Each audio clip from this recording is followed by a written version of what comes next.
All right, here we go. Taser, taser, taser.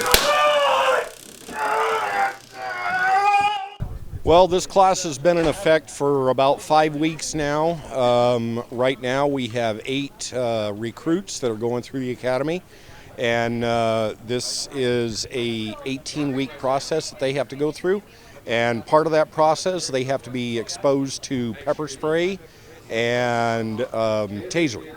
The majority of them are going to be here in Pahrump. There may be a need for 1 or 2 outside of Pahrump, but right now our manpower is such that we're in pretty good shape. We're kind of out of the hole that we were in a while back, and so most of these will be here in Pahrump. They will be cross-trained, however, they will not be cross-certified, meaning that they will not be doing a field training process through detention, so they will not be able to work detention and street. Well, there's a lot of academics, there's a lot of tests, a lot of classroom learning. There's a lot of practical learning and demonstration and applying what they are learning in the classroom. So one thing is they've got to come out and they've got to do traffic stops on a day that they have learned how to do traffic stops. They've got to show that they're competent.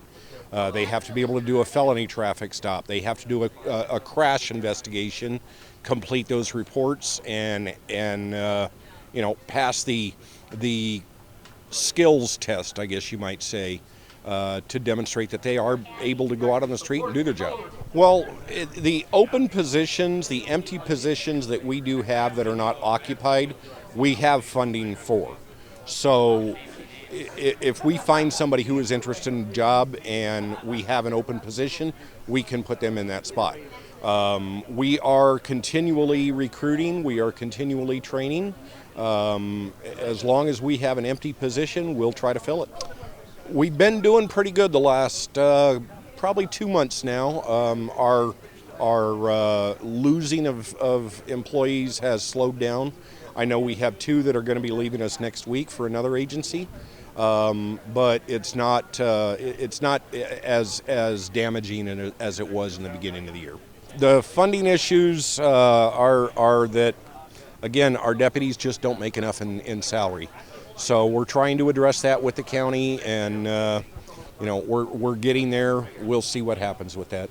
They're razzing everybody. They're making fun of each other. They're cheering them on. They're saying, "Look, well, you don't want to get tased, but you're going to be okay. You're going to get through it. It's going to hurt for a few seconds, and then it's going to be over." So all these other people have been through this. They've been through the pepper spray.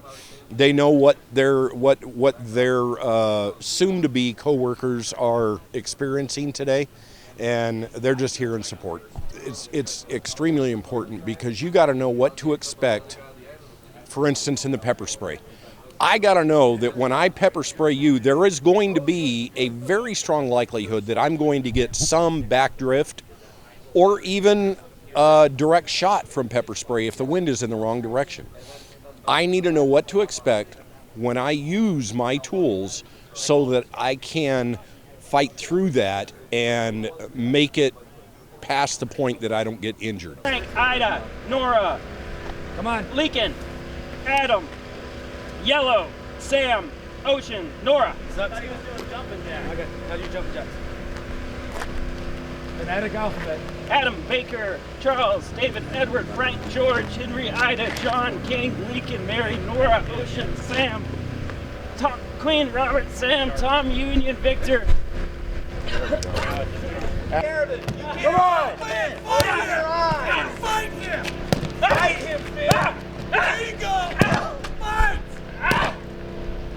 All right. It's the same thing with the taser. Ready? Everybody ready in here? Taser, taser, taser. Taser, taser, taser.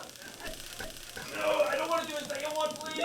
For one thing, the officer using the taser against a subject knows what that subject is experiencing and how to deal with the aftermath of that. And secondly, the officers need to know that if a suspect gets a hold of their taser, this is a very, very bad situation that needs to be dealt with appropriately. So that's the big part of the taser experience. Stop resisting! Stop resisting! Taser, taser, taser!